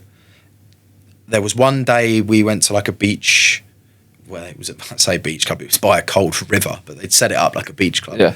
And there was a couple of bottles left out that people would like sneak, like we'd drink. Yeah. God, I think Will and Tom, they were steaming at the top. Were they? Yeah, and they couldn't be shown in too much because they had like a conversation that they had to have. Not scripted, but they had a planned conversation. But yeah, they limit the alcohol, and then the All-Stars that I'd done last year, everything was non-alcoholic. They might give you 1. Is it? How did the All-Stars come about then? I mean, I'm so open about it. Boost of engagement. I wanted to like experience a few more things. I wasn't ready to step back into the real world. Payday. Yeah. Like, no one will admit it, but they will go on there for like Second Chance at Love. Yeah. Yes, you can find it on there, like I did the first time. Yeah. It can happen. But yeah, All Stars, I don't care what anyone says, everyone's going on it for a boost of engagement and Payday, extra followers. Fair enough. So yeah, I got a few as well. What is one thing you said on TV that you literally regret saying or you cringe at? Is there anything you be like, oh? Well, it's hard because I've not seen it. You didn't watch any of yours back? You're not watching any of it back? I've never watched an episode of my own back for probably that reason. Also, I despised the show so much, and me and the top guy at Love Island ITV, we both have an understanding that I do not like it, and I don't agree with a lot that goes on. So I typically stay away from it. I follow the Love Island account, so like I see clips of like apparently it's going off at the minute. Like, I see arguments all the time with the girls, which is quite rare because they don't normally like that too much. Normally it's the boys that get the stick. Yeah. This season seems to be the girls are having a right little go at each other. But they all play up for it. Like they all go on like as if they're friends. They see each other at a couple of events, post a couple of things together, and then they start beefing each other because it's TV. Yeah. You know, they've got to make TV, otherwise they do not last on there. But I think the nature of the game is if you can get as much airtime as possible, but still be liked and come off well, you've hit the nail on the head. So, and some people just aren't very good at that. No. Did you ever feel like you were being edited into a role? So like you were ever... Yeah, like obviously when you're in there, you don't know. Yeah. But when I come out and you get like a press talk before you come back home about stuff throughout your whole duration. So I was in South Africa for about 10 weeks the first time, and the show's 8.5. You have a press talk before, is there anything that could come out? And you're like, no. And then when you come out, they're like, right, this has happened, this has happened. So the first one was like, right, I've had comments about your eye, complaints. Then you had toxic stuff or this, that and the other, names, gaslighting, all them words get thrown about. Or anything else that's bad. Someone bullying. I think my season they accused someone of bullying me, like Shaq, who just didn't happen at all. So you get like a press talk, and then when I come out, you go, right, well, why are people like that? Well, it was the first 2 or 3 weeks. This is going to sound awful for me to say, but the first 2-3 weeks, I was kind of a main character in there where I had a lot of girls coming in that wanted to get to know me, and you know, I was doing well on there. Yeah. Let's call it that. I was doing well on there. So they like that. You know, so you are going to be perceived as someone who's chatting to multiple people at the same time, and all of a sudden you get people back home who don't like that because they think you can stay with one throughout the whole phase and nothing go wrong. Doesn't happen that way. Like they will stop you talking at certain points. Honestly, the stuff that can go on is crazy. But yeah, so you do get perceived a certain way on edits, but then I think, and I will give them some credit, if you are a certain type of person, if you are a nice person, which I like to think I am, that will eventually show, because you can't be shown in that bad of a light for 8 weeks. No. It just can't happen. If you have been shown that way, you've been doing it. Yeah. You know, there's only so much that you can. Yeah, I mean, I think that was actually come across with Luca. So I had my opinion with Luca before, you know, I'd watch Love Island. I was big into Love Island. I would watch every episode. And for a while, Luca, in the first time he was on it, wasn't shown great for a couple of weeks. And then suddenly it like changed. He had a very similar thing. That's how he messaged me to begin with. That's how we got mates after. He messaged me, played a round of golf like a week after I came out, because he was like, mate, like I think his mum, like bless her, was like, you reach out with him, like you've had similar sort of thing. And we did. We had a similar sort of, they call it journey in there. So I think that's why we got on really well, because we was very similar. Like we weren't in there for like too much. We weren't in there for fame, but we was in there for experiences after and some opportunity. Like I actually went on there to network. Yeah. Like I went on there because I never went to uni. I never travelled. I've done absolutely fuck all with my life other than work and earn money. So to me to go on there was like almost like paid uni. Yeah. Like, fair play. And I networked because I will step back into the world of like finance and being a financial advisor again. And I have now connections of network of whether it's ex-pros or influencers. And as a content creator, you can earn serious money. Like, and these people are so thick and financially illiterate. I want to be there to at least give that there. So that was my business plan going in there. And I know people don't like people saying that. I was on there to like, if I found someone great, I didn't think I was, but I did. Yeah. But it's all business. Yeah. It's all experience. I appreciate the honesty. Yeah, it surprised me a little bit. I thought this was going to be a harder topic to talk about, Love Island, because Luca's found love now by the looks of it. He's with honestly, Grace, like he's pretty happy. Me and Luca spoke almost every day before All Stars, because we was convincing each other. We was like, oh, do we really want to go back to this shithole? Like, it's awful. We was like, bro, I think it was £300 a day to sit in 34 degrees, chat a bit of shit. All right, yeah, it's uncomfortable a lot of the time, but God, it was. I think when I left, it was -1. Was it? Yeah. So I was like, and it took serious convincing. I tried to ask for paydays, all sorts, like bigger pay. Not that I had that reach of like Luca and stuff, but go on there, you're getting paid £300 a day. And yeah, it's easy. All Stars for me was a breeze. I went on there and I went, I'm not doing anything that I don't want to do. Yeah. Bro, I sat there and sunbathed. Yeah, standard. Right, I did my bit of like a week. Did a little bit of chaos if I could. Didn't like it again. Didn't want to beef anyone. I just had, I despised it, hence why I left. Paid holiday. Yeah. It was a paid holiday. Yeah. You know, came out to, I think, an extra 30 or 40,000 followers. Yeah. You know, brand deals or whatever.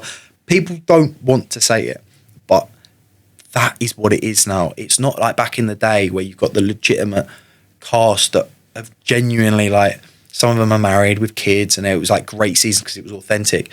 I think ITV knew, oh my God, this show's so big now, we need to make sure it's very well done. It's like a drama. Yeah, and I can't emphasize enough for people that watch it and I see the comments and like, I think, oh my God, I can't believe you're saying this about someone that you have no idea. Like, you have no idea.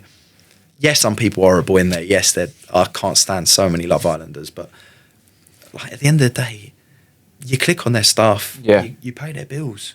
Yeah. Sorry, but like, that's what it is. That is TV.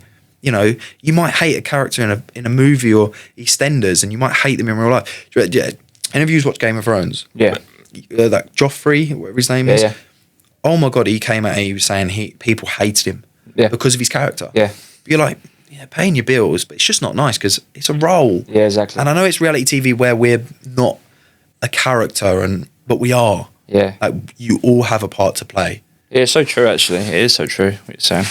So my last question on Love Island is, especially this season, what is it, and is it real that you get so attached to your partner quite quickly in there? Is it just because you're in that confined space and... It's so real. And like, that's real, like, because you're just... Honestly, we used to say that like every week in there with someone was like 3 months outside because like dating process now, God, I don't know, you message, go on a date, next week go on a date, then you might see them twice, then this. It takes you 6 months before you're basically seeing each other, or I don't know, a couple of months before you're seeing each other every day or a couple of times a week or whatever. You move in a year, 2 years. Right, forget all that. You're in there seeing them, no makeup or completely authentic self, and they can't get away from any bad habits or anything like this. You are in, and my God, it intensifies it. Like and also, I will say this, the best thing about it, it's so easy to find someone and so easy to fall in love because you don't have any of the outside noise of social media and the texting games and is he looking at liking pictures, all this sort of stuff. Get none of that, it's great. Like, honestly, if it wasn't a TV show and if you sent 20 people in a villa, 5 or 6 of them would come out and they'd be in really good relationships. Yeah. Yeah. Well, there you go. You wanted to know though if they do hanky panky, didn't you? No, I don't. They do. Yeah. Why? Yeah, that's what. Why would you rang me on the way here and you went, I really want to ask if they do Oh, hanky actually, panky. while we're on that note, I've got a picture of that. Happens a lot. Like, I heard it. I won't say who was next the to me. FaceTime froze, and that's what. Wow. That does look like you're making. So wow. So, that looks like you was really excited for me to be on the yeah, pod. it was FaceTime froze. Was that when I called you and you went? Yeah. Oh, it's him again. So yeah, like last thing before we go on to the quizzes, and we spoke about it with Jamie. We spoke about it quite relevant about mental health. Is there been a point, you're like a really low point in your life, or have you struggled mentally with? Are you open enough to? Yeah, like I think when you first come out, it sounds ridiculous, but you're like Drake in the UK. You go up north, like Manchester, Liverpool, you don't realise how famous you are. The amount of people that know who you are, take photos, do some crazy stuff to try and get in. Honestly, it's ridiculous. I'll never understand it. Obviously, it dies, but people still know who you are because, I don't know, a couple mil people have watched you every day for 9 weeks. Yeah. They know who you are. But then I think for me, the biggest struggle was going through a relationship and then a breakup. Yeah. After that, in the eyes of social media, having hundreds of thousands of people comment you and asking you about this, that, and the other, and it brings a new level of just torture to your life, and you have to be so thick-skinned with it, which I am a thick-skinned person. I will never let someone's comment get to me. But I think dealing with that alongside it, there's pressures, all this sort of stuff. And I think even with social media, I think my biggest mental struggle was almost like I felt like I took a step back in life, because I almost regretted, a lot of me does regret going on it. Because as much as I love the opportunities, I love the things that I've managed to do with Gosh, charity event, people I've met, brand trips. And honestly, there's some incredible stuff that people will never be able to say they've done the same as me. Yeah. But I look at how much money I could have been on. Yeah. My business, my life probably could have been with someone else for years. I probably could have been married with kids. I don't know. Yeah. Like, you genuinely think, have I taken a step back? Now, I think that comes from a place of where I was in a really good job before. Yeah. Whereas some people maybe weren't as fortunate and weren't earning as much, and they go on there and this is a big career jump for them. Whereas for me, this was like, I felt like I was missing out on something in life. Did it, then I realised, God, I honestly wish that no one knew who I was. Really? I wish, like, I could delete my Instagram, but that would financially not make sense, because you can make money from it. But honestly, I wish no one recognised who I was. I wish, like, it's had its pros because I've treated my mates to stuff, or like gifted experiences, all this sort of stuff. But yeah, I wish, honestly, if I go back in time, I wouldn't do it. How often do you still get spotted? Did you get it quite a lot? Yeah, like I had, I say bad social anxiety. I'm not going to call it that. I don't want to be that. I stopped going gym for that reason. Yeah. I'd go into the gym, I'd do a set, someone come over, ask for a photo. Then I felt like, oh God, I'm being watched now. Yeah. Because they've recognised, they've seen, they're asking who that is. Yeah. I'd go to another corner, do a set, and I'd be like, I can't do this, I'm getting out. Yeah. So that's why I focused a bit more on boxing after, because you can just focus on a bag and you're not focused on a mirror and like looking around and stuff. Your private life, like when you're out with people, if you're with a girl or anything like that, you know, you don't want that. Like I don't want my private life on it. It's why I don't post a lot, because my mates don't want to be on social media. So like if I'm out, like having drinks and stuff, I don't want that all over social media. I know people put their lives on it. People put their kids on social media. Like, by all means do it. But for me, I couldn't stand that. And I think that's what I struggled with, in the fact that there isn't any privacy. God forbid I was actually not, I don't know what the one less of a Z-lister is, but like, I'm a nobody in grand scheme of things. God knows how actual celebrities get away with it, because my God, it must ruin so much of their life, you know. But there are pros. So I'm not going to be too misery about the whole thing, but I think you have to be a certain type of person to enjoy it. I think. Yeah, there has to be a little bit of ego in there. 100%. Right. So we're gonna liven it up a bit now. Then we spoke about low points. We'll play some games. Yeah. How do you feel about that, Grovesy? You ready to play some games? I love some games. So what should we start with? Do you want to play my game, the newspaper article game? Oh yeah, it was really good. This is a good game. You enjoyed this last time. Yeah, we got it right. You did get it right. I hope the articles aren't about me.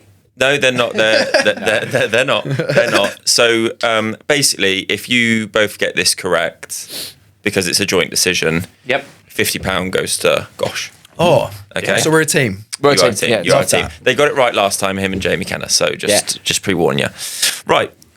So what I do is I read out the headline, and then you can chat, and then I give you more information on each one. Okay. Right. These are all from America. It's a great start. Headline 1: The Great Emu War in Florida. Emu. Emu. Emu. Like a Emu. emu. Yeah. I don't know what an emu is. Headline- Do that impression. What's the? Yeah. I think because that's an emu. Yeah. All right, go on. Yeah. Headline 2: The man who drove into a sinkhole twice. Sinkhole. Sinkhole. All right. Okay. It seems a bit silly. And number 3: Woman survives 6 days trapped in car by using hoodie string as water filter. What? And we got to guess which one's true. No, which one's false? There's two true. Two of them are true. Two of them are true. Completely true, I promise you. Which one? So, is there anyone you're thinking about now? There's one instantly? straight away. Say the emu one again. Do you want me to give you some more information on that? You go on then. Right. So in 2023, residents in parts of Florida reported being terrorized by loose emus roaming suburban neighborhoods. The large, flightless birds kept on a private farm escaped during storm damage and began wandering through housing estates. In Florida. In Florida. Sounds like something them. yeah. One Florida, pecked at its own reflection in a patrol car. Another blocked traffic at a busy intersection, and they were chasing joggers. Right. Apparently, a resident described it as that's like Jurassic Park, but with worse haircuts. Some people have exaggerated this story, but I feel like if they do, my geography's terrible. But if emus are a thing in Florida, I'm sure there's I can't give you that. Then Okay. I can believe see that that. Do you want to know about the sinkhole? Yeah, go on. Right. So in 2022, a Kentucky man made headlines after accidentally driving into a massive sinkhole that had opened overnight in a parking lot. His car had to be pulled out by the crane. But here's the twist. The very next day, he returned to the scene to retrieve personal belongings from the vehicle, and due to poor visibility and lack of barriers, drove into the same sinkhole again. All right. That seems so stupid. But so true. And number 3, in 2023, an Indiana woman survived nearly a week after crashing into a remote ditch where her vehicle was hidden from the road. Injured and unable to move much, she used her hoodie drawstring and a small metal lunchbox to collect rainwater leaking into a car. I can't see that. That's beyond Bear Grylls levels. That is. But Firstly, how are you thinking about that? Two, I mean, honestly, that's like survival. Like, you must have watched some serious survival programs to know. and who takes a lunchbox out with them? Yeah, and also drawstrings. Will that actually get water through it? Can you? She had a leak in her car. 6 days as well. 6 days she was in there for. Is that what you're saying? Emu. I think emu's true. Yeah, I like the emu one. I think that's true. That's Sinkhole. That's a daft git. could be an old guy. Daft. Could be an old guy. Poor vision. Where was that based as well? Where was he? Kentucky. Kentucky. Yeah, I'm sure people in Kentucky probably do that. Yeah.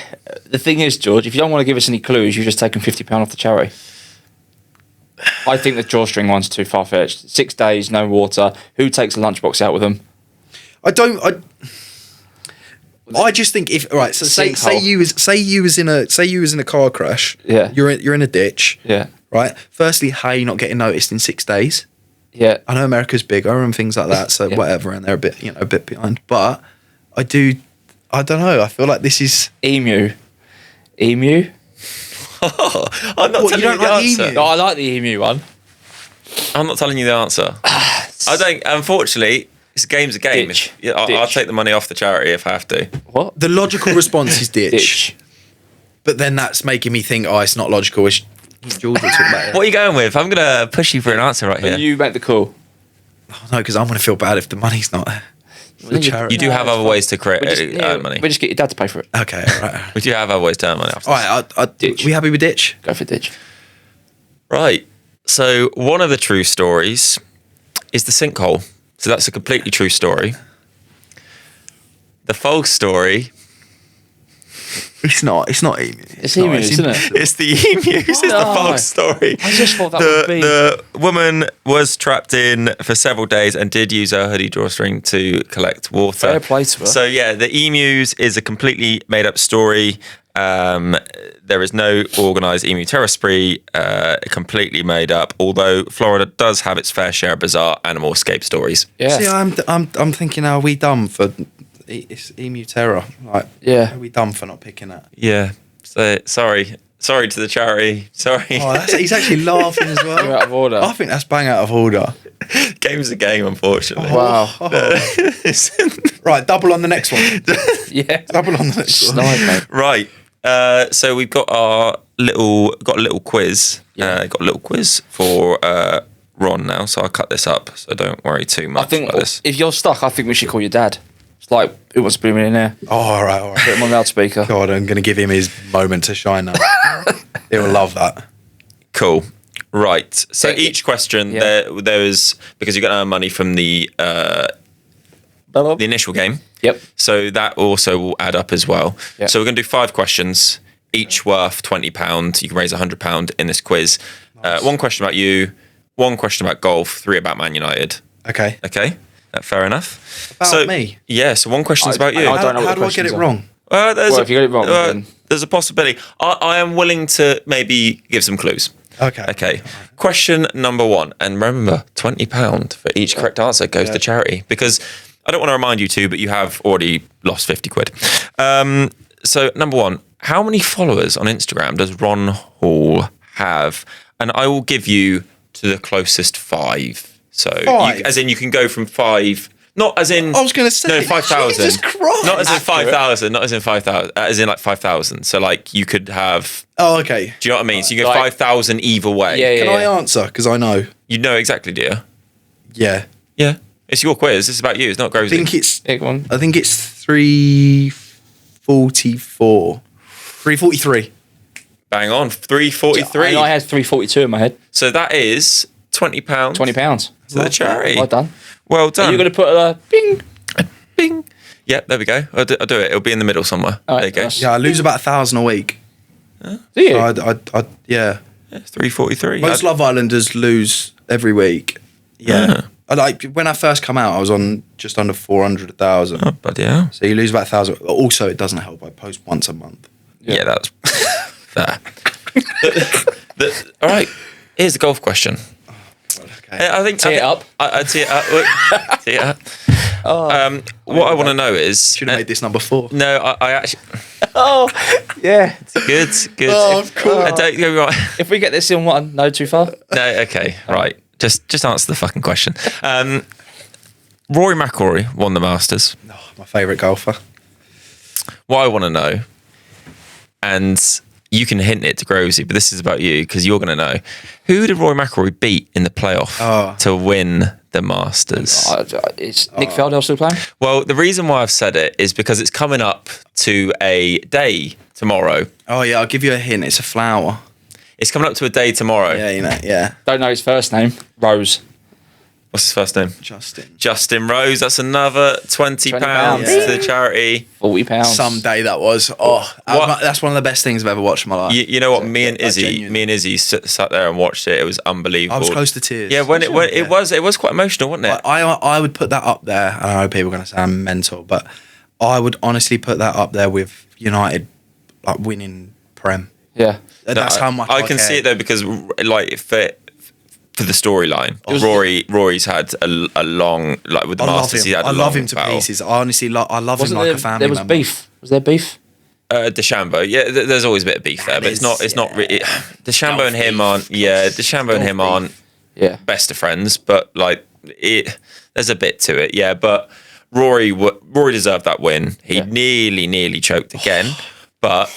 He completely deserved the win over the days, in my opinion, and the storyline, the way he speaks about his mum and dad, the way he then spoke at the Sports Personality of the Year. I thought he's outstanding. I thought he's a proper champion. The stuff he's done for golf. I think he's the greatest modern day golfer, obviously other than Tiger's the GOAT, but like I guess my lifetime or modern lifetime, anyways. Rory is just. He's just. I love him. I could honestly. I hope one day I meet him. That would be. Is that your all-time celebrity, Rory McIlroy? Oh, Renato though. Well, yeah, Renato. Yeah, fair. Yeah, fair. Rory's my golf hero. I'd like to meet David Beckham. You have said this many times. Get him for a gosh. I'd love to. Get him for a game. David, if you're listening, please. Good, there you go, David. He's probably listening. Friend of the show. Oh, tag yeah, him. Friend of the show. I'll tag him. Right, 3 Man United questions now. Yeah. Okay. So currently you've raised £40. £40, yeah. Love it. In what year was Manchester United founded? Oh, this is where I just suck. There's 3. Okay, there's 1902, there's 1878, and 1888. What I will tell you is it's not it's their original name, so Newton Heath. Okay. So you've said no to one. So maybe it is. So 1878. Yeah. 1878, 1888, and 1902. Don't like 1888. There's too many eights in there. I can't picture myself seeing it somewhere. 1902, did you say? Yeah. I like that, but is that because I'm too young to start caring about when we was founded and stuff? What's the other 18 one? 1878. 1888 for me, I'm a bit weird like that. It's too many eights now. I would have seen it and I'd maybe seen it. Yeah, it's a good point, actually. I think it's definitely 1800s. I'll say 1878. You happy with that? Happy with that? I'll trust you on it. I know this is terrible because I'm a United fan, but I don't really care when we 1870. To be fair, I'm the same with Samantha. Yeah. It is correct. 1878 is correct. £60. £60. Come on. Up the Spurs. Okay. I can't ask that. Right. Go on. No, who is? And this should be an easy one because what I've done is I made the other one a little bit hard. I made it a lot harder because you got the last one. So I'm being nice with these questions. Okay. Who is United's all-time leading goal scorer? Oh, Rooney. Is it? I'll let you go for it. Yeah. Yeah, it's Rooney. Oh. Yeah, correct. Yeah. Absolutely spot on. It's Rooney. And the last question. This is to raise for a clean sweep, which Jamie didn't get a clean sweep. No, he didn't. He didn't. How much was Jamie? It was more quiz. questions because we're adding the initial game on. So the last one is who currently wears the number 10 at Manchester United? I think I know this. Oh, why have I gone? I would have said Cunha. I'm double checking because I had the answer, but I'm just double Oh, checking. number 10. Yeah, Cunha. Yeah. No, is he not? Is he not? Who's 7? 7's. Is it not? Is it Ibrahim? No. No, 7's Mount, isn't it? Oh, yeah. No. Bruno. Yeah, maybe. Yeah. I'll give you a clue. It was Rashford. Oh, so Cunha because he came in for it. Rashford. I think it's Cunha. Cunha then. Correct. Yay, It is Matthias Cunha. okay. Did the Rashford clue help you a little Not bit? really, because I said Cunha before you said Rashford. Okay, we'll go. It helped me because he replaced him.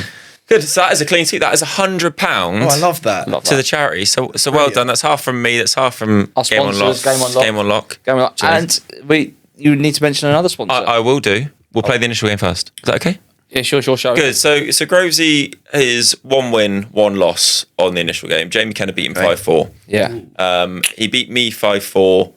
So he's 2. This game's a lot harder than you think it is. Yeah. So basically, I count down from 3, 2, 1. You both say an initial. Then you can say any footballer, women's or men's, within that time. And it's just there you go. What has to be those initials? That has Doesn't have to be in that order. So if he says M and you say A, it can be AM or MA. Do you understand? Okay. So we'll have Terrible with first names. We'll have a quick little speed run. So if me and Grovesy were playing now, we went 3, 2, 1. B. Barry Bannon. Wow. Oh my God, that was like we're so in sync with finishing each other's sandwiches. Yeah, well done. That was really nice to see. Yeah, that was. Yeah. Okay. I can tell there's some chemistry. Yeah, there is chemistry. That was cute. That was actually cute. Talking of cute, Yeah. just quickly, I was walking the dog this morning. Yeah. Lady, must have been in her 70s. She went, oh, how cute. And I naturally went, yeah, and what about the dog? Oh. Yeah. Oh. She loved it. Yeah, I bet she did. Bet she did. And she did. Dirty bitch. Bless her. Oh. All right, that was my nan. I bet it was. Yeah. Love your nan. Odd. Taking a turn. Right. Hairlock Initial on guns. game. 3, 2. Am I doing this for real? Yeah, you're doing it for real. 1. M. F. You say M. Yeah. FM. Oh, for United. Fellaini. What's his first Marouane. name? Matthew Fellaini. Fellaini or Matthew. Oh, Matthew Fellaini. No, it's like Matthew. It's Matthew. It's Marouane Fellaini. No, what's it's something like that. Marouane Fellaini. Wait, I'm having that. 1-0. Oh my God. 1-0 to Matthias Fellaini. Matthew. The well-known Belgian footballer Matthew Fellaini. It's when there's pressure on, your brain goes. Trust me. What's his name? Marouane. Marouane Fellaini. I'm sorry. I'll tell you why. Marouane. Because I've got a bone to pick with him actually. Because he messaged my wife on Instagram. What, Fellaini? Yeah, Marouane Fellaini. I'll pull up the DMs right now if I have to. Thank you very much. What, to like slide in? Yes, to slide in. Married, is he not? Oh, I might have to cut that out if you're married. Sorry, I'll take that back out, Marouane. But yeah, true story. I'll show you the DMs, don't you worry. Wow, and while we're on that's a it, joke. Matty Cash. Fucking stop it right now, Matty Cash. Yeah. No way. I'll cut both of that. Don't worry, I'll cut that out. I'm not going to call them out. Right. Right, 1-0. Number 2, 1-0 run. Oh. Okay. Matthew Fellaini. Matthew Fellaini. Yeah. Of it. Marouane Fellaini, 1-0. It's first to 5. 3, 2, 1. S. C. Oh my god! I just had Carlos Sainz in. He's an F1. Santi Cazorla. Oh, that's Oh. a good one. I was going CS. Stephen Yeah, I Carr. tried. Yeah. Stephen Carr. Do you know how easy it is when I'm sat here and the pressure isn't on? Yeah. I I'm can feeling do more them straight pressure. away. Because when I played you, it was easy. If you were watching us play, I bet you'd get them a lot quicker. Trust me. When Well, you're it's sat like, here, you know, it's when so you watch nice. a game show on TV and you're like, oh, how do you not get that, mate? Yeah. Yeah, it is. Yeah, I know. This game should be easy, but it's really not. What? 1-1. I like it. I'm also picking a team. I'm also going right. What United? Do you know what the best? Yeah. What you just got to say a first name. Just go Stephen or something like that. All Right. Yeah. 3, 2, 1. T. V. Why did you say V? I don't know. I panicked because I wanted to screw him up, but then it's kind of done me. Victor. Victor Yeah, Tamirez. no, Victor. I was going to go Wanya. No, it's T. T. Thierry Henry. Oh, I might have to get rid of V. TV. I'll give you 10 seconds. If not, I'll count down again. TV. Yeah. No. What's? Vinny Todd. No, I might have to. I'll change V. 3, I'll change V. 2, 1. S. That's what you say there. Oh. SS. D. Oh, SD. Stephen Davis. Oh, that Oh, was an easy Saints, Northern Ireland, Stephen Davis. one. I thought you was just going to say the second letter for me. Like. Oh, no, sorry. No. Yeah, 2-1 to I'll take Grovesy. it. Yeah, game's the game. Okay. Game's game, yeah. Well done. It's for charity. But remember, if you beat him, he doesn't win the money for charity, just to let you know. So you're taking it away from your own charity. Right, I'm going to stop with the V's now. I'm going to stop with the V's. I'm on proper wind-up mode. I love it. Yeah, but you have to play to win. No, I think I've got a letter that I know If loads I win- of players for. If you win, you pay the money to charity. fine. I was going to say, if I win, you pay double. Oh, yeah. Oh, fair enough. Okay, deal. Yeah. Well done. Right. 2-1 to Grovesy. I've got a letter that I know. I know loads. Okay, I've got it. here we go. 3, 2, 1. Z. Oh, I know. You- Roberto Zebri. No, that's not a player. No? No. Keep going. I'm going to keep going. That's it. Why'd you have to do that? Because I was a good one. Keep going. So many It was a Ronaldos good one. about. Yeah. Z. Oh, Roberto Zebri. well, It's No, De Zebri. no. it's De Zebri. Yeah. So, No, so that's- but you you can't had have Frank that. de Boer last time, and I You got can't most- have that. It starts with a D. On his birth certificate, it's not that. It's Change the letter. That's I'll change that. Roberto De Zebri. So Yeah. it's duh. Yeah, we're I'm not not doing giving that. you it. Actually, I'm putting my foot down. Yeah, All right. that's- I'll Okay, foot down. we'll go Not having again. it. I wouldn't have allowed. Right. All right. 3, 2, 1. Oh. D. Roberto De Zebri. Oh, you dickhead. Have I not? Have I? What a twat. Oh. Oh. That is, I'm so clever. That I'm is so good. I've been done so He's played you like a fiddle. I was so adamant that I was going to come Yeah. up with an R. Right. Okay, we'll say it again. And then. 3. No, I can't. You can't have De Zebri again. Right. 3, 1. That's so good. Right. 3, 2, 1. B. Oh. Robert Bow. No.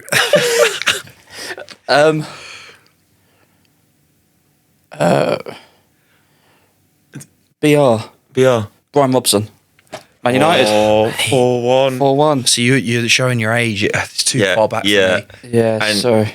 Yeah, I mean, that is 4-1. Yeah. Oh, she's terrible. Ron, if you could help me out here, because at the minute I'm paying So double charity. sorry. 3.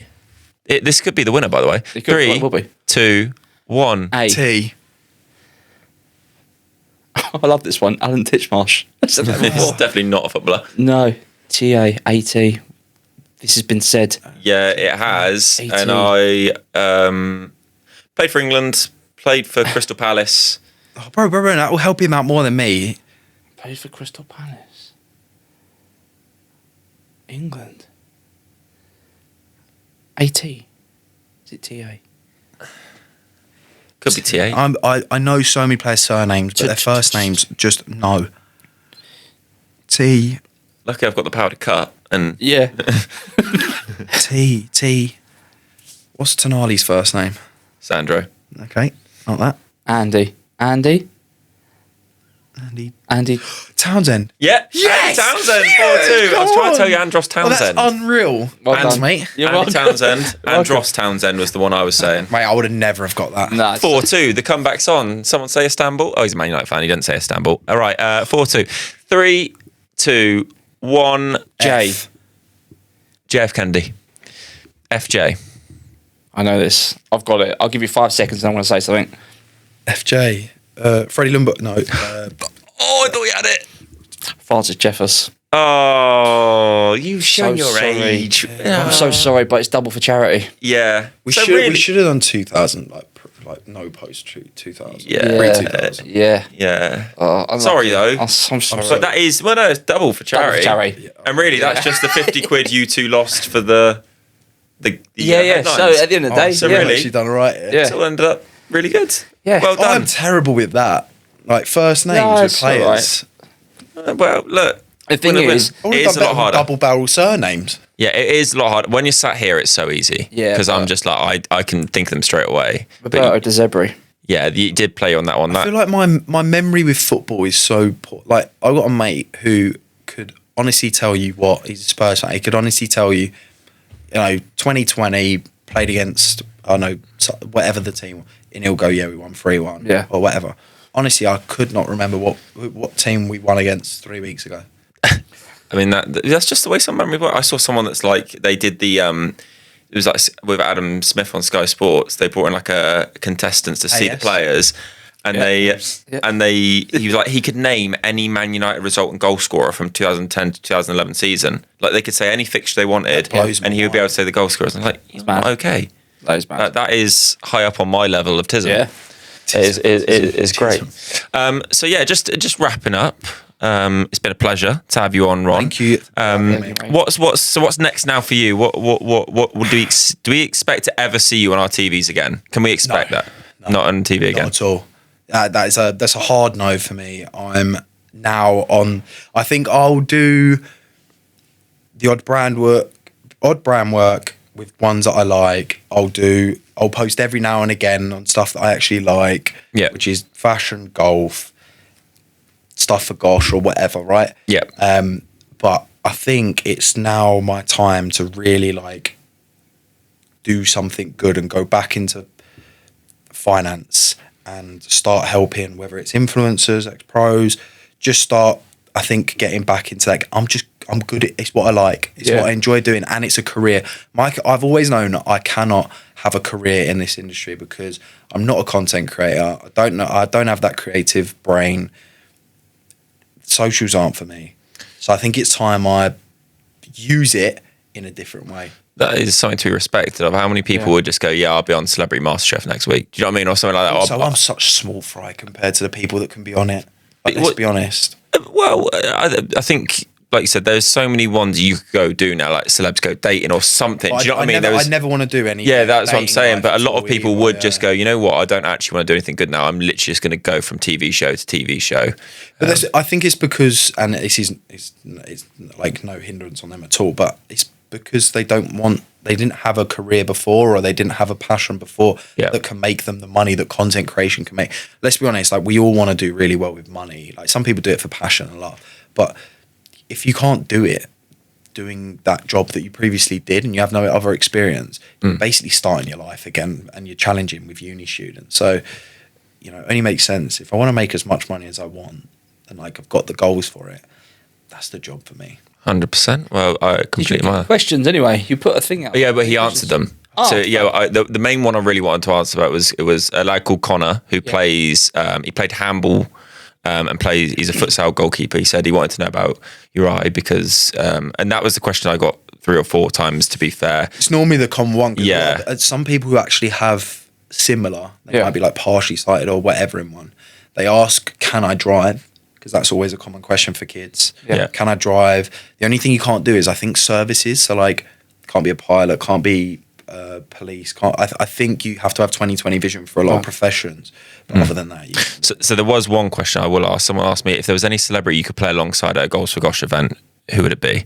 That was from. I want to say that was from without someone saying called Shelley. unrealistic ones. Like You can Ronaldo say whoever and you. stuff. Well, all right. Well, won't say Ronaldo because right now that's unrealistic. Honestly, like my two favourite players are Scholes and Rooney. So I think like Rooney could be a thing. I'd love to get Rooney.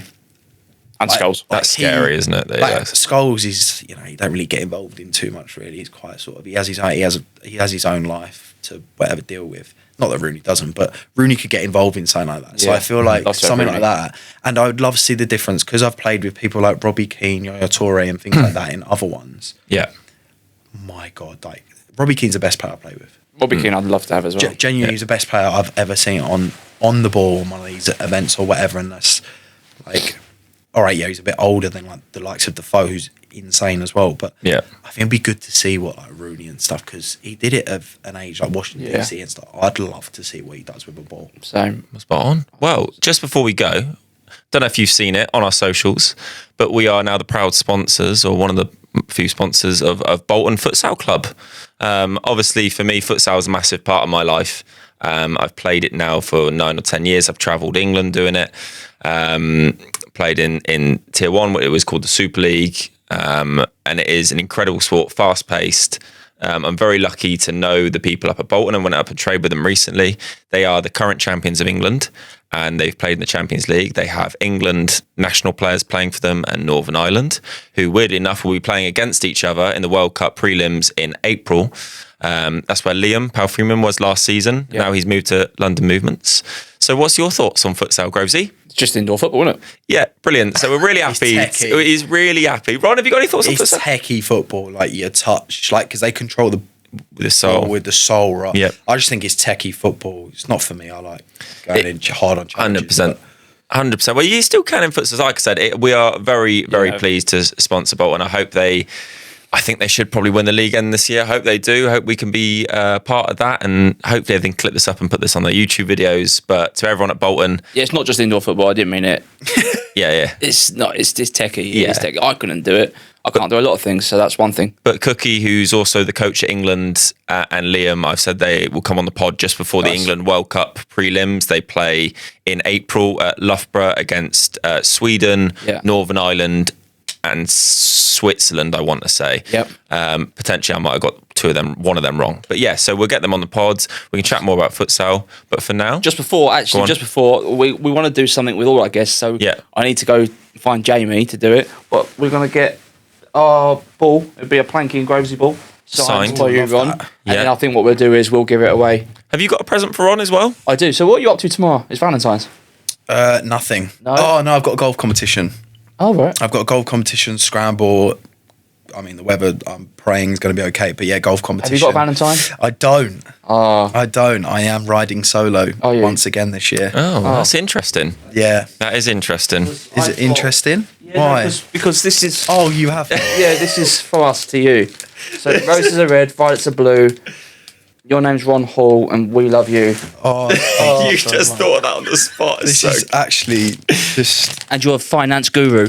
This is honestly, this is my only ever gift I've ever had on Valentine's Day. Oh, is it? This is my first ever Valentine's Day. This is what we do on this podcast. This is what we do. We create dreams. We do create dreams. We make dreams come true. They call true. us the postman. Yeah, because we always deliver. Yeah. Is this a freshie? It's beautiful, that. Yeah. So yeah, there you go, Ron. I hope you can enjoy your day tomorrow. I'll give that to if you could sign the ball. Yeah, we'll get that signed. Yes. We'll go from there. But thank you for listening. So thank you to Ron. Thanks for having me. Thanks, mate. And see you all soon.